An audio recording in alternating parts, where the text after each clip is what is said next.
तो भाई सब तो पहला गांव गैबी नगर और अपना सरकारी जो स्कूल का स्टाफ है उन तय दिल से धन्यवाद करा और सल्यूट करा।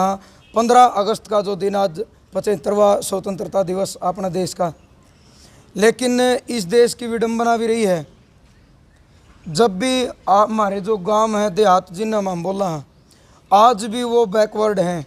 लेकिन मैं ये कहूँ इस स्कूल में शायद 1996-97 में कच्ची पहली पक्की पहली RD LKG UKG नहीं थी। मैं भी पढ़ने आया था, 3-4 महीने पहला पढ़े थे। लेकिन एक चीज़ के लिए हमें स्टाफ का धन्यवाद करा भाई, थोड़ा उन्होंने मेहनत दिखाई है, क्योंकि पहला उरा डांगर चरिया करते, 4 दीवारी नहीं थी, बुरा हाल था। अब पशुओं को खरीदना व बेचना हुआ और भी आसान। अभी अपने फ़ोन के प्ले स्टोर से डाउनलोड कीजिए पशु व्यापार ऐप और घर बैठे अपने पशुओं का मोल भाव कीजिए और भारत के किसी भी कोने में अपने पशुओं को खरीदें व बेचें। आपको बता दें कि यह ऐप बिल्कुल निःशुल्क है, तो इंतज़ार किस चीज़ का, अभी डाउनलोड करें पशु व्यापार ऐप। लेकिन पूरा गांव तय या अपने समाज के लिए मैं एक चीज़ ज़रूर कहना चाहूँगा, इस तरीके के जो, क्योंकि आज यह एक शर्म की बात भी है इस स्वतंत्रता दिवस पे। पहली शर्म की बात यह है, इस साइड कैमरा करवाए, मात्र 35 एक बालक इस स्कूल में बैठे हैं। और मैं ये कहूँ नौकरी चाहिए सब ने सरकारी, और फिर रिश्तियों की बात आने लायक जाए फिर उन्हें बटेऊ भी सरकारी चाहिए, और अपने बड़का ने सरकारी स्कूल में कोई नहीं पढ़ाता। तो इसके जिम्मेवार आप हाँ, क्योंकि माँ बाप का जुगाड़ नहीं होता सर प्राइवेट स्कूलों में भेजें और तनख्वाह बहुत ज़्यादा हो है, वो सॉरी फीस बहुत ज़्यादा हो है, फिर कर्जे चढ़ जाए, बाद में नौकरी नहीं मिलती, क्योंकि भ्रष्टाचार देश में बहुत ज़्यादा है। तो मैं तो अपील करूँ सारे देशवासियों तक कि आप बालका ने सरकारी स्कूल में पढ़ाओ। सरकारी स्कूल में गांव इकट्ठा होगा, आप ये देखो स्टाफ सही है कि नहीं, काम सही करे है कि नहीं, अगर कमी है तो उन तो बातचीत करो, फिर भी काम नहीं चलता तो आप ऊपर जाए इसको भी हो तक। लेकिन आज यह साथ के साथ एक शर्म की बात है कि गांव के मात्र 2 या 3 आदमी उरे मौजूद है, और गांव की जो बेटी हो वो गांव का गौरव हो है, वो अपनी नहीं पूरा गांव मत किसी की बेटी हो, बेटी शान हो है, क्योंकि इस देश की बेटी राष्ट्रपति भी बनी है, प्रधानमंत्री भी बनी है, और देश की बेटी आज़ाद भी चला हुए हैं, MLA भी हैं, MP भी हैं, मुख्यमंत्री भी हैं। लेकिन हमारा जो देहात, हमारा जो समाज है, उनकी जो सोच आज भी छोटी है कि 10वीं +2 कर दें, बेटियां न ब्याह दें हैं, बेटियां न बोझ समझने लगे। लेकिन बेटी बोझ नहीं है, निकाह करें बोले बहू सब न चाहिए, माँ सब न चाहिए, बेबे सब न चाहिए, और बोले बेटी किसी ने नहीं चाहिए। लेकिन यह बड़ा दुख की बात है, जिस टाइम पेट में तब पैदा करा हुआ बेटी ही पैदा करा, चाहे बेटा पैदा हो चाहे बेटी पैदा हो, उसको जन्म देने वाली एक बेटी ही हो है, क्योंकि पहले बेटी हो बाद में वो बेटी माँ बना है, और बेटी 2 कुला की लाज भी हो है। तो मैं उम्मीद करूँ, आशा करूँ कि अगली बार हम भी कोशिश करेंगे। आंदोलन का कारण ज़्यादा सिस्टम बिजी चल रहा था और पता नहीं था भाई प्रोग्राम हो गया नहीं होगा। इस गांव के कम से कम ज़्यादा नहीं 30 से 40 बुजुर्ग सम्मानित व्यक्ति होने चाहिए। 30 से 40 जो हमारी दादी ताई हैं, दामन कुर्ते वाली तो आज नहीं रही, चुंडे वाली नहीं रही, वो होनी चाहिए। साथ के साथ गांव का पूरा युवा तबका होना चाहिए, क्योंकि आज शर्म की बात है, स्वतंत्रता दिवस देश की आज़ादी का दिन एक त्यौहार के रूप में मनाया जावे, और इसमें गांव के मात्र 2 आदमी। यानी मैं ये कहूँ अपनी सोच बढ़ानी पड़ेगी, अपनी सोच ऊपर लेके आनी पड़ेगी। बेटियां ना बोझ ना समझो, ये बेटी एक दिन देश में आपका नाम भी चमकावे हैं, और बेटी ऐसी ऐसी भी जो देश के लिए गोल्ड मेडल लेकर आई हैं, वो भी किसी की बेटी हैं। लेकिन लोगों की सोच बन गई कि भाई 10वीं +2 करियर ब्याह दी, जो बहुत ही गलत है आज के टाइम में। और मैंने बड़ी दुख आया इस चीज़ का। गांव की किसी भी बेटी ना बुलाओ, जो ज़्यादा पढ़ लिख रही हो उस बेटी का साथ साथ पूरा गांव का मान सम्मान होगा। लेकिन गांव के आदमियों ने भी उड़ाना चाहिए, ताकि सोशल मीडिया का माध्यम तो आपके गांव का जो मैसेज है वो आगे जाना चाहिए।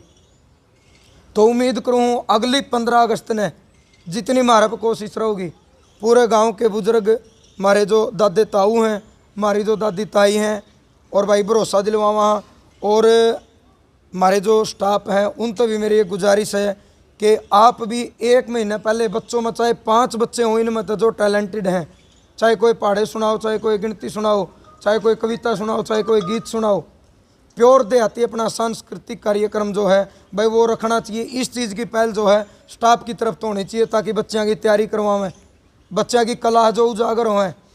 आज तो 6-7 दिन पहले गांव खरक कला जो भिवानी के पास सबने सुना, राजेंद्र खरकिया रागनी कलाकार हैं। उस गांव में तो मेरे तरफ फ़ोन आया कि एक भाई है 15 साल का जो +2 क्लास में पढ़ा है, मोहित, और जो धानक समाज से है। क्योंकि अपने देश ने जो जाति पाति धर्म इनका एक जहर घोल दिया, यू चमार का है, यू क्यों खड़ा है, यू धानक का उरे क्यों खड़ा है। मैं कहूँ भाई मैं जाट का हूँ, लेकिन एक आदमी नहीं दिखा दो मेरा मुँह पर या माथा पकड़िया नहीं लिख रखे हो कि तू जाट है। मन न फोड़ के देख लो, चमार का न फोड़ के देख लो, मुसलमान न फोड़ के देख लो, खून सबका लाल पाओगा। खून तभी पहचाननी है, चेहरे तभी पहचाननी है। ये जो जाति पाति का एक जहर घोल रखे, इस जहर ने साइड में करके 36 बिरादरी सरो धर्म सरो जात आगाओ। उस छोटा है बच्चे के लिए मैं 110 किलोमीटर बाइक चला के गया, स्पेशल उसका इंटरव्यू लेने खातर।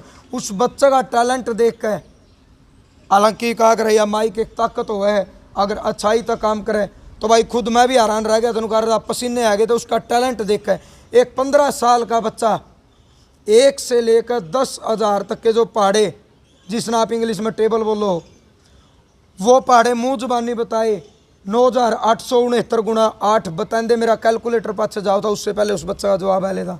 और 11,000 से लेकर 30,000 तक के पहाड़े उस छोटे भाई ने कॉपी पे सिर्फ सीधा उत्तर लिख दिया, क्योंकि संख्या बड़ी हो थी। 1 तो 30,000 तक के इसी सी जो प्रतिभा हमारे देश में छिपी पड़ी है, लेकिन कोई मजबूरी का कारण, आर्थिक स्थिति का कारण, कमजोरी का कारण वो टैलेंट ऊपर नहीं आन पाते। लेकिन अपने इस चैनल के माध्यम से पिछले 2-2.5 साल से एक जंग चल रही है, अपने आप से लड़ाई लड़ रहे। और भाई पढ़ाई हमने भी कर रखी है, बीटेक कर रखी है, diploma naturopathy yoga and science का 2 साल का कुरुक्षेत्र गुरुकुल से डिप्लोमा कर रखा है। गुड़गांव दिल्ली में नौकरी करी, पर सरकारी नौकरी की तरफ चलो मिली भी नहीं, 4-5 बार गए। लेकिन ये था भाई अपने अंदर प्रतिभा है तो उसने आप प्राइवेट एरिया में कुछ ऐसा काम करांगे ताकि समाज में एक संदेश जावे, देश में एक संदेश जावे। और कम से कम जो प्रतिभा छिपी पड़ी है इस सोशल मीडिया के माध्यम से उजागर करा। तो पहली जो मुहिम थी वो संस्कृति बचाने की, हमारी जो संस्कृति लुप्त होती जाने लग रही है, बुजुर्गों का मान सम्मान वो भी लुप्त होते जाने लग रहे हैं। संस्कृति के साथ साथ जो पर्सनल इंडिविजुअल टैलेंट, जिसके अंदर खुद की प्रतिभा, कोई धर्म नहीं देखा, कोई जात नहीं देखी, लगातार उजागर करने लग रहे हैं। तो मेरा कहने का मतलब ये जो जाति पाति का जहर आपके बीच में किसी तरीके से कड़ियाँ था, आप उसने साइड में करो। और इस गांव का कोई भी बेटा है, कोई भी बेटी है, उसने आगे लेके आओ। और कम से कम एक आदमी आपका गांव का नाम रोशन करेगा, आपने फक्र होना चाहिए, गर्व तो छाती चौड़ी होनी चाहिए कि यूँ हमारा गांव का कम से कम एक अच्छा काम कर दिया, कि यूँ हमारा गांव का बेटा गांव गैबी नगर का है या हमारा गांव की बेटी है। लेकिन लोगों ने जुड़ना शुरू कर दिया कि इसका छोरा नौकरी क्यों लग गया। कम से कम गांव में तो 50 की जगह 51 तो हो गए नौकरी वाले। तो भाई खुद मेहनत करो, दूसरे तो जड़ो ना। और उम्मीद करूँ पूरा स्टाफ तो मेरी रिक्वेस्ट है, और शायद ये स्टाफ ज़रूर स्वीकार करेगा। अगर अगली साल तक उम्मीद भी है स्टाफ यूँ रहेगा, 1 महीना पहले चाहिए में तो 2 बालक आओ जिनके अंदर टैलेंट, आप उसने आगे लेके आओ। सोशल मीडिया की जो ताकत है उसके आपने भरपूर सहयोग मिलेगा। और गांव के जो बुजुर्ग हमारे दादे ताऊ, हमारी दादी ताई हैं, उनने हमें गुजारिश करांगे और लेके आवांगे। एक पहली बार इतना बढ़िया प्रोग्राम करने की कोशिश करेंगे ताकि गांव में तो हमने पता लगा कौन वह प्रतिभा है जो देश का नाम चमका है इसका है। तो आपने मेरी इतनी बात सुनी, कोई गलती हो गई हो तो भाई माफ़ कर दियो। बहुत बहुत धन्यवाद। जय जवान जय किसान।